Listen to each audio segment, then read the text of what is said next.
بسم اللہ الرحمن الرحیم۔ السلام علیکم میرے پاکستانیوں، آپ سب لوگوں نے اپنے کپتان کی کال پر جو فائنل کال عمران خان نے آخرکار دے دی کہ جس کا ہم سب کو انتظار تھا، پوری قوم نے 24 نومبر کو نکلنا ہے اور آپ نے اسلام آباد ڈی چوک پہنچنا ہے۔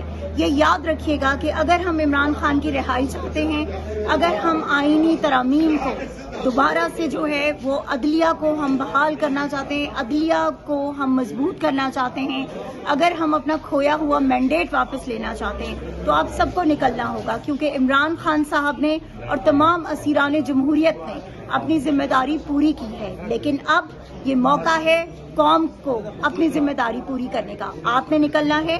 میری اپنی تمام خواتین، اپنے بزرگوں سے، اپنے نوجوانوں سے، اپنے بچوں سے سب سے یہ درخواست ہے، اور خاص طور پر پاکستان تحریک انصاف کے ورکرز، ووٹرز اور سپورٹرز، آپ سب نے 24 کو نکلنا ہے، عمران خان کی آواز پر لبیک کہنا ہے، تبھی انشاءاللہ تعالی ہم اپنے لیڈر کی رہائی ممکن بنا سکیں گے۔ عمران خان زندہ باد، پاکستان زندہ باد۔ کون بچائے گا پاکستان؟ اللہ کے حکم سے صرف اور صرف میرا لیڈر عمران خان۔